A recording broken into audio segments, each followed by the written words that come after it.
My name is Aubrey Hale. I'm 17 years old. For months, my entire life had revolved around preparing for the SAE early mornings, late nights, stacks of practice tests, and the quiet, stubborn hope that a good score might be my ticket out of the tension-filled house I had grown up in. But on the Tuesday evening, before the exam week, when my head was already buzzing from studying, my parents knocked on my bedroom door with expressions I'd seen only when they delivered bad news. And bad news was exactly what they brought. Aubrey. My mother began, her arms folded tightly as though bracing herself for my reaction. You need to vacate your room by tomorrow evening. Melissa's friends are flying in for the wedding. At first, I actually thought it was a joke. My room. The night before her friends arrived, I blinked, waiting for one of them to crack a smile. They didn't. I pressed my palms against my desk and stood slowly. You want me to move out tomorrow? Yes, my father said, as though it were the most reasonable request in the world. You'll stay with your aunt in the suburbs until the wedding is over. I tried to laugh, but my voice cracked midway. I have the SAT this week. You know that, right? I've been talking about it for months.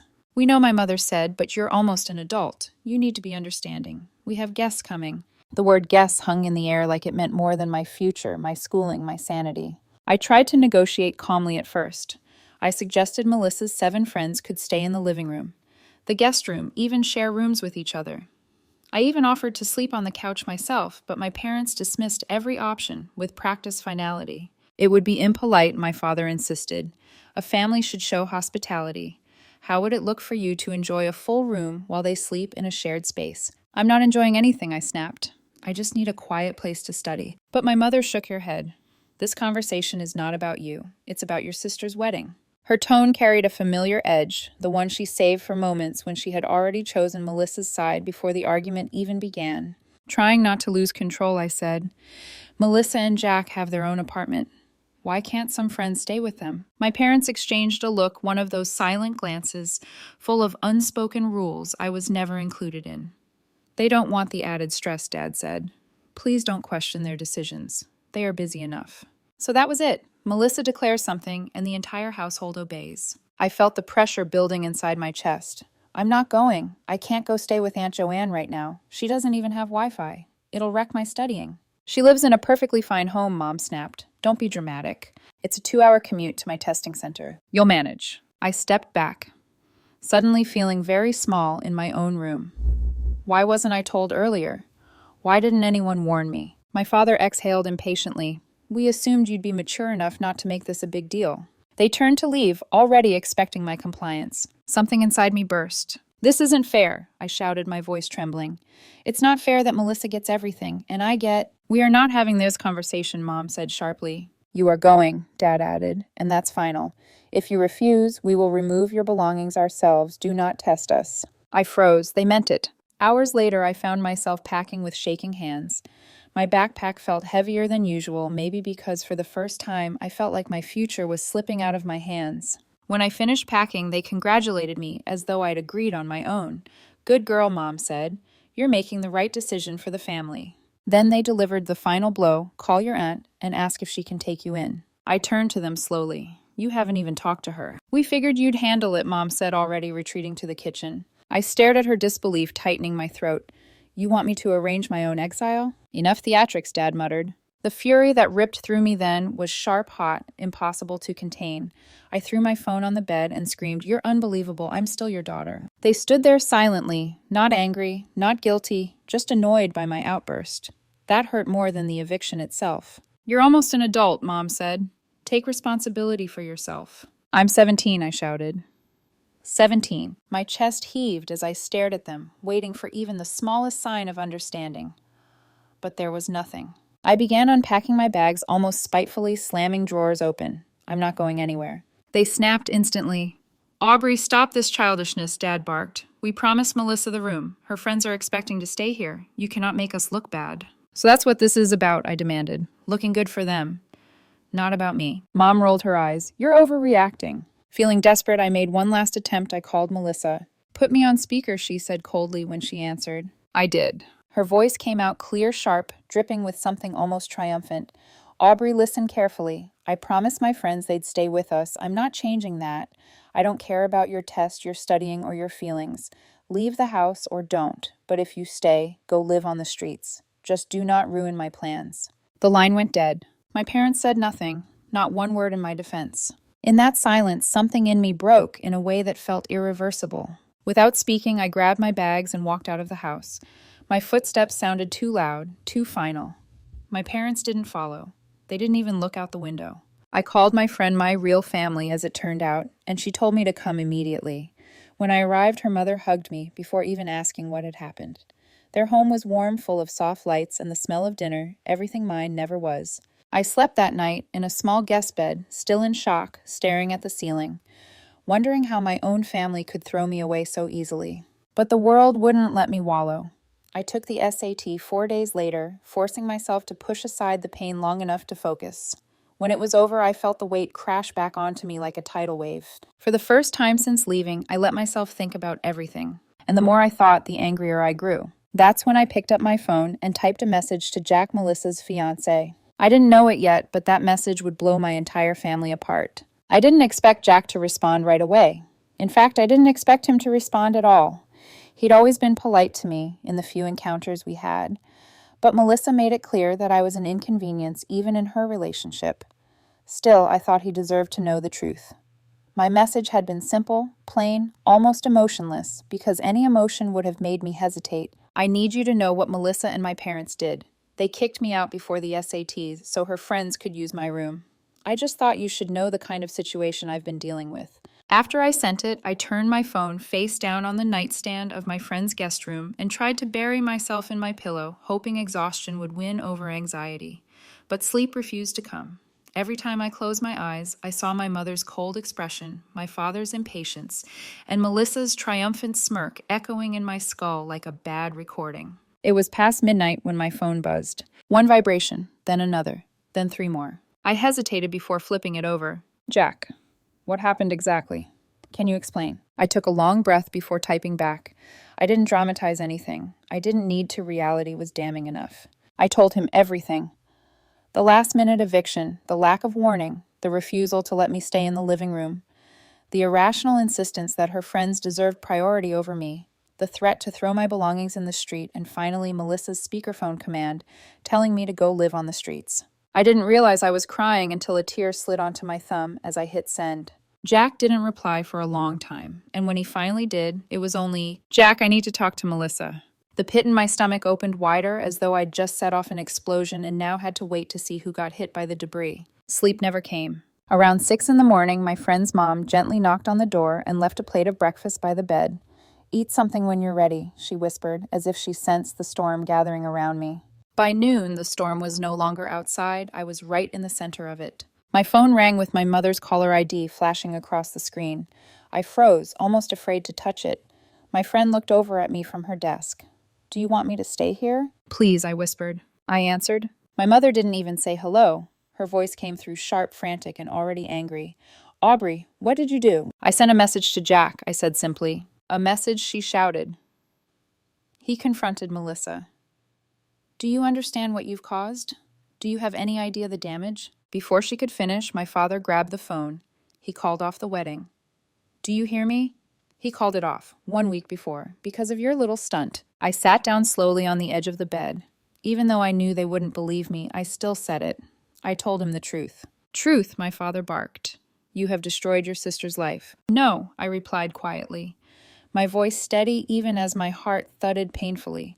"She destroyed it herself when she admitted she didn't want me at home because she found me annoying." There was a beat of stunned silence on the other end. Then my mother said, lower, more cutting than shouting, "You are going to fix this, Aubrey. You will call Jack immediately and tell him you lied." I clenched the phone tighter. "I won't do that." "You will," she insisted. "Melissa is hysterical. Jack is refusing to talk to her. Her friends are all confused. Our relatives are calling us nonstop. Fix this." I closed my eyes. "I'm not responsible for your chaos." "Without this wedding, we will be humiliated," she screamed, losing the last of her composure. That sentence was more telling than anything else they had said.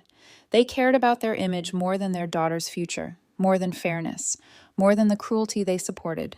I took a slow breath. "I'm not calling him. I won't lie for her. And I'm not fixing anything." "You ungrateful," my father began, but I hung up before he finished. My hands were shaking. My friend came to sit next to me, handing me a glass of water. "You did the right thing," she said softly. "I promise." But right didn't always feel good. A few hours later, after the phone call, more information began to trickle in. My friend's cousin, who followed Melissa on social media, texted her a screenshot. Melissa's profile picture was gone, replaced by a black circle. Jack's too. Something had detonated between them. By evening, my parents called again, not with rage this time, but with fear. "Aubrey," my mother said in a shaky voice I had almost never heard before, "listen to us. Do not post anything online." What I frowned. I wasn't planning to. "You said earlier you wanted to expose Melissa," my father added, his voice strained. "You can't. You must not." Their desperation was startling.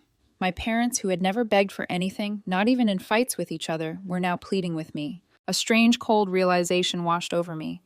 They didn't fear losing me. They feared losing Melissa. "You're just worried she'll blame you if the truth comes out," I said evenly. "That's not Aubrey." "Don't twist our intentions," my mother stammered. I cut her off. "I'm not posting anything.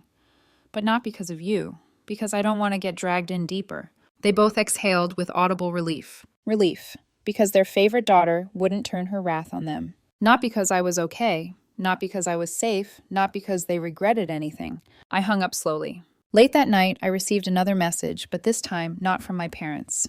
It was from Jack. The message was short, almost painfully so. "Jack, you didn't exaggerate. She admitted everything. I can't marry someone like that. I'm sorry you went through this." My breath caught in my chest. Something inside me, a knot I didn't realize I'd been carrying for years, loosened just a little. But the collapse wasn't over. I found out the next morning through whispers and texts and screenshots that Jack had left Melissa's apartment in the middle of the night and hadn't returned. She'd spent hours calling him, then her parents, then mine, spiraling between anger and desperation. My parents, cornered by her fury, decided it was all my fault. Of course they did. That was when they stopped commanding me and began begging again. "Aubrey, please," Mom pleaded over voicemail. "Just speak to him. Tell him you misunderstood. Say something." But I didn't call back. Because I finally realized something painfully, devastatingly clear. They weren't asking for the truth. They were asking for the lie that would save Melissa. And I had been sacrificed enough times already. I didn't answer any of my parents' calls after that.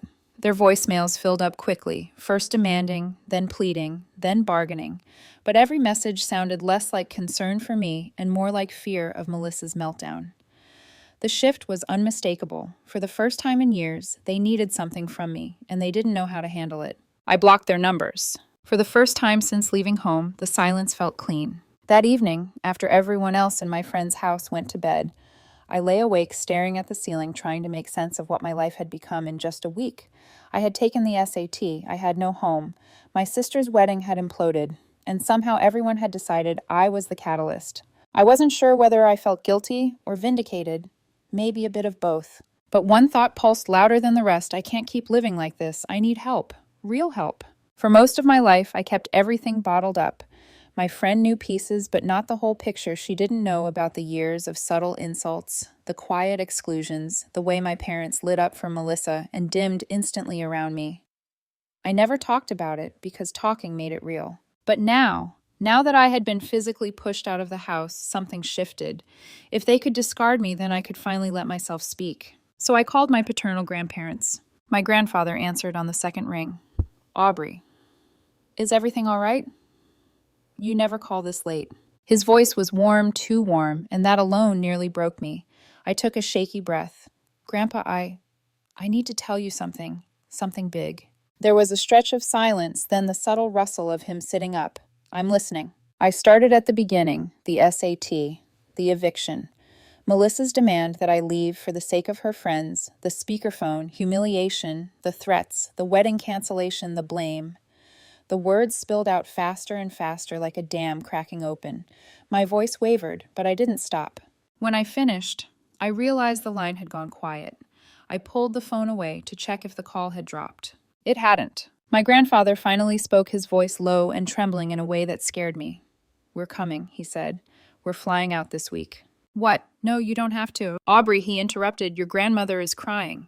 Do you understand crying? She's heartbroken. We had no idea you were being treated like this. If we had known..." His voice broke. "If we had known, we would never have allowed it." My throat tightened. For so long I believed no adult in my family cared. Hearing his voice now felt like a hand reaching into the dark. He continued firmer now. "We will take care of you. Let us do that." I nodded, even though he couldn't see. "Okay. We'll be there in a few days," he said. "Stay somewhere safe until then. We'll handle the rest." When I hung up, I felt something I hadn't felt since childhood safety, or the faint outline of it. The next 3 days were a blur of waiting, studying half-heartedly for school, and trying to process the chaos. My friend's parents were unbelievably kind, pretending their home had always had an extra teenager living there. Her mom even added my name to the dinner table prayer, which made me tear up quietly. On Friday evening, my grandparents arrived straight from the airport. When I walked into the living room and saw them, Grandpa wearing his old brown coat, Grandma clutching her purse like she couldn't let go of it, my knees almost buckled. My grandmother rushed forward first. "Aubrey," she whispered, gathering me into a trembling hug. "My sweet girl, I'm so sorry. We had no idea. None." Her voice cracked, and suddenly my own tears burst free. It felt like sobbing into a life vest after nearly drowning. My friend's parents greeted them warmly, offering tea and inviting them to sit. My grandparents thanked them over and over for taking me in. My grandfather even held my friend's mother's hands and said, "You took better care of her than her own parents ever have." My friend's mother quietly wiped at her eyes. We left for their hotel after an hour. I sat by the window during the short drive, staring out at the city lights blurring past, feeling strangely out of place in my own life. It didn't feel real that anyone was stepping up for me. At the hotel, they checked me into my own room adjacent to theirs. When I set my suitcase down, my grandmother said gently, "If you want to stay here with us tonight, you can." I think I swallowed. "I want to stay in my own room, just for a bit." She nodded, understanding more than she said. Later that night, after I showered and changed, my grandparents knocked on my door with the phone in hand. "We need to call your mother's parents," Grandpa said. "They need to know." I wasn't as close to my maternal grandparents, but I agreed. My grandfather put the call on speaker. At first, there was stunned silence on the other end. Then my maternal grandmother spoke, her voice fragile. "Aubrey, my dear, why didn't anyone tell us you were suffering like this?" I hesitated. I didn't think anyone would care. My grandmother inhaled sharply, a sound like heartbreak. "We care," she said firmly, "and we won't let this continue." She explained she couldn't travel. She was too ill even to leave the house, but she promised to support whatever decision was made. After the call, the air in the hotel room felt thick with unspoken conclusions. My grandfather finally set the phone down. "You are not going back to that house," he said. "Ever." I stared at him. "What about school? What about the rest of the year?" "You'll stay with your friend," Grandma said, "if her parents agree." "They will," I whispered, because I knew they truly would. "And after you graduate," Grandpa added, "you'll come live with us. We'll take care of you until you're ready for college. We'll handle expenses. Everything." I sank onto the bed, overwhelmed. "Are you sure?" He looked almost wounded that I had to ask. "You are our granddaughter. We should have stepped in years ago." For the first time in a long time, I believed those words. That night, as I lay in the quiet hotel room, I replayed everything. The eviction, the fight, the imploded wedding, the unexpected compassion of strangers and relatives alike. It felt like I was standing at the center of a fracture line, watching my old life split apart. But for the first time, the break didn't terrify me. It felt like a beginning. The next morning, sunlight spilled through the hotel curtains, soft and pale, like a hesitant reassurance. I woke earlier than usual, still adjusting to the unfamiliar quiet. No doors slamming. No Melissa shouting about wedding colors or guest lists. No parents calling my name with that clipped impatience they reserved only for me. Just silence. And the faint hum of the city below. My grandparents were already awake, sitting at the small hotel dining table, reviewing something on my grandfather's tablet. Their faces were unusually stern, drawn with a look I'd rarely seen before, resolve mixed with disappointment. When I approached them, my grandmother gently touched my arm. "Aubrey, sweetheart, we're going to your parents' house today, to speak with them." My stomach tightened. "Do I need to go?" "No," my grandfather said firmly. "You've done enough. You've suffered enough. We'll handle this." Relief and anxiety crashed into each other inside my chest. I nodded, grateful, though the thought of them confronting my parents made me uneasy. My grandparents had always been gentle people, polite, composed, reserved. Seeing them angry was unsettling because it meant things were much, much worse than even I had fully admitted to myself. They left an hour later, promising they would return by evening. My friend picked me up and took me back to her house for the day.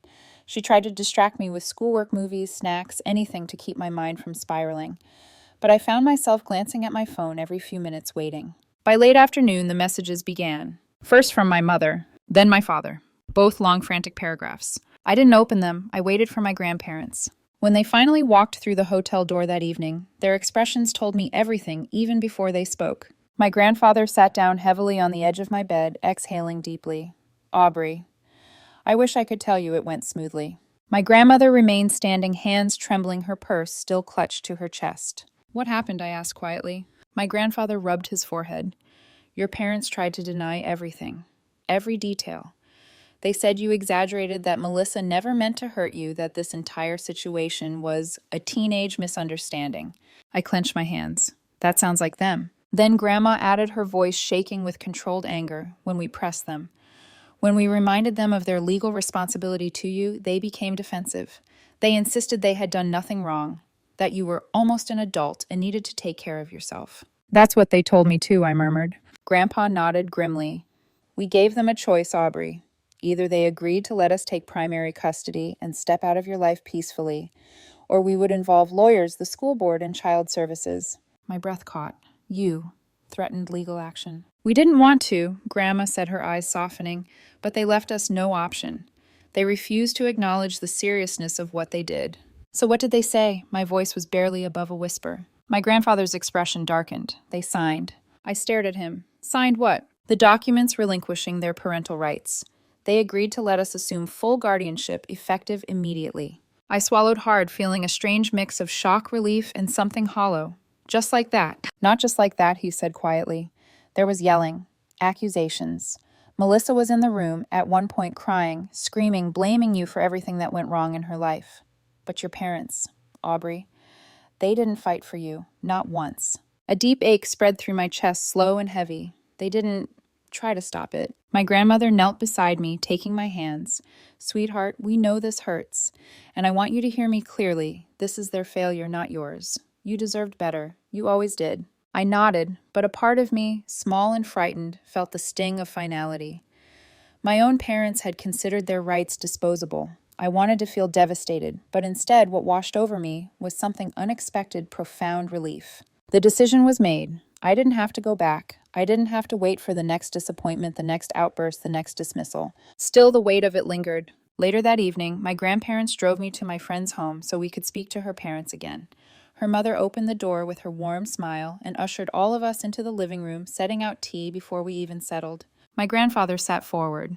We'd like Aubrey to stay here until she finishes high school if you're still willing. Her parents exchanged a look, one of those quiet, married people glances filled with understanding, and then her dad nodded. Absolutely. She's welcome for as long as she needs. My grandmother tried to offer reimbursement, rent, groceries, utilities, anything to show gratitude, but my friend's parents waved it away. We're not doing this for money, her mother said. We're doing it because she deserves a home. I bit the inside of my cheek, overwhelmed. On the way back to the hotel that night, the city lights flickering across the windshield, my grandmother reached over and squeezed my hand. You are safe now, she whispered. You belong with people who choose you. Remember that. My throat tightened, and I had to look away so they wouldn't see the tears gathering in my eyes. The next few days were filled with logistics. The school counselor updated my files with the guardianship change. My grandparents arranged the legal paperwork. I moved my belongings, what little I had brought out of my house, into my friend's guest room permanently. Her parents even bought me a new desk, insisting I needed a proper study space for senior year. Every night I slept better, deeper, peacefully. But outside my personal world, the fallout continued. Melissa and Jack announced jointly that the wedding was postponed indefinitely. The statement was polished, written as if carefully crafted by someone trying hard to hide how ugly things had gotten. Comments poured in online, speculating about drama, but neither of them addressed the real reason. My grandparents told me more details from the confrontation, how Melissa had screamed, that Jack was ruining her life for a nobody, how. My father muttered something about me being too sensitive, how my mother insisted they never intended harm, even as she refused to apologize. But the most telling detail came from my grandmother, her voice thick with disbelief. When we suggested family counseling, she said your parents said they didn't feel they had done anything that required fixing. That was the moment I realized there was truly nothing left to salvage. Days turned into a week, and my grandparents prepared to fly home. Before leaving, they visited my friend's family one more time, thanking them, promising to stay involved, promising that when I graduated, I would come live with them and start fresh. I hugged them both tightly at the airport. My grandmother whispered, "This is not the end of your story, Aubrey. It's the beginning." As their plane lifted into the sky, I felt something inside me quietly settle, a calmness I had never known. The chaos with my family wasn't over, but my entrapment in it was. I returned to my friend's house with a strange lightness in my chest, like I had finally stepped out of a life that never truly belonged to me. And for the first time, the future didn't feel like something I had to endure. It felt like something I could finally choose. Life settled into a strange but peaceful rhythm in the weeks that followed. For the first time since childhood, my days weren't shaped by the fear of disappointing someone. No tiptoeing around Melissa's temper, no bracing for my parents' disapproval, no shrinking myself to take up less space than my sister's shadow allowed.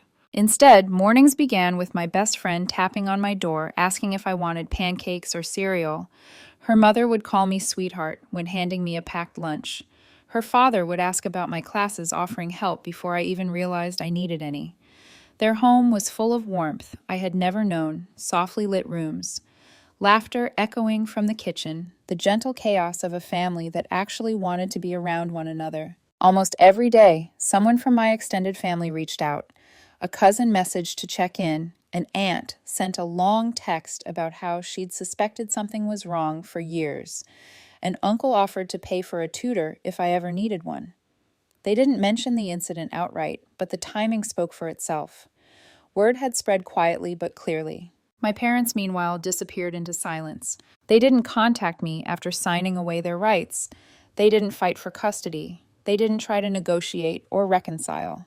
They simply let go, like dropping something fragile because it was easier than holding it carefully. At first, the absence felt strange, like a missing tooth you couldn't stop poking with your tongue. Shouldn't I feel something? Shouldn't being discarded hurt more than this? But every time I tried to summon grief, all I felt was relief. A clean, devastating relief. I no longer had to wonder if they loved me. I had the answer now, and I could finally move on. Meanwhile, the situation between Melissa and Jack had reached a boiling point long before either of them publicly acknowledged it. The official joint statement merely said the wedding was postponed indefinitely. But according to what trickled down through relatives and social media whispers, their private reality was far messier. On one particularly quiet afternoon, my grandmother called. "I spoke to your aunt on your mother's side," she said, her tone heavy. She said Melissa and Jack have broken up." "I figured," I murmured, leaning back against the pillows of my temporary bed. "But it wasn't just what you told him," sweetheart Grandma continued. Apparently, Melissa had been very controlling since the engagement. Jack was feeling suffocated. "Your message didn't break them. It just forced him to confront what he had already been feeling." Her voice softened. "None of this is your fault." I nodded, even though a small part of me still felt tangled in the fallout. But knowing their relationship had deeper cracks made it easier to breathe. Still, my mind replayed something Melissa had said during the confrontation my grandparents witnessed, that I had ruined her life for a nobody. It shouldn't have bothered me, but it echoed inside me anyway. The cruelty of it, the entitlement, the absolute refusal to see me as anything more than an obstacle. But I also remembered Jack's quiet message, "I'm sorry you went through this." One sentence from him carried more compassion than anything my parents or sister had ever given me. School noticed the change in me before I did. My teachers commented on how much more focused I seemed. Friends pointed out that I smiled more. Even the counselor, after hearing about the guardianship change, told me gently, "You don't look as tense as when I saw you last month." Maybe they were right. Maybe without the constant pressure of living on edge, my shoulders had finally started to drop. Maybe for the first time in my life, I could breathe without feeling guilty. My friend noticed this difference too. One evening, as we studied at her kitchen table, she nudged me. "You're lighter," she said simply. "Lighter." "Yeah," she smiled. "You laugh more. You talk more. You exist more." Exist more. The words hit me like a warm wave. I hadn't realized it, but she was right. Living in my parents' house meant shrinking myself to survive. Here I was finally allowed to take up space. A week before my grandparents flew back home, they came by the house again to check on me. We sat in the living room, while my friend's mother brewed tea and set out a plate of almond cookies. My grandfather handed me a small envelope. "Open it," he said. Inside was a printed letter, an official document from their lawyer confirming they had assumed full legal custody, with all associated rights and responsibilities. At the bottom was the clause that made my breath hitch: educational expenses guaranteed, in full by guardians, until completion of undergraduate study. I stared at them wide-eyed. You're paying for college. My grandmother placed a hand over mine. Every cent, sweetheart. You shouldn't have to worry about money after everything you've endured, or feel like you have to work yourself to exhaustion to escape a situation that wasn't your fault, my grandfather added. Emotions swelled in my chest so suddenly I had to blink hard to keep from crying. Thank you, I whispered. I don't know what to say. Grandpa smiled softly. Say you'll let us be your family, the way we should have been all along. I knotted my throat too tight to speak. The day they left town, we hugged for a long time at the airport. My grandmother stroked my hair the way she used to when I was little. You are loved, she whispered. Never forget that. For once I believed her. In the weeks that followed, Melissa and my parents faded further and further from my life. The wedding cancellation remained a quiet scandal among relatives, but none of it touched me anymore. I had blocked all of them, carved out a safe space for myself, and moved forward. Every morning I woke up in a home where I was welcomed. Every evening I studied at a real desk bought for me. Every night I slept without wondering if the next day would bring another emotional ambush, and each passing day I felt lighter, freer, happier. My friend, who had once merely been the person I confided in between rushed classes and whispered frustrations, became the closest thing I had ever had to a sister, maybe better than a sister because she chose to stand by me when my own family didn't. One evening, as we sat on the porch swing, sipping sodas and watching the fading sunset, she nudged me gently. Do you regret anything? I thought about it carefully. About Melissa, about the wedding, about the eviction, about my parents signing away their rights. No, I said at last, because if none of that had happened, I wouldn't be here. I wouldn't know what real support feels like. She leaned her head on my shoulder. Good, you deserve this. For the first time in years, I let myself believe she was right. My future, my real future, was no longer something I had to survive. It was something I could build, something I could look forward to, something that finally belonged to me.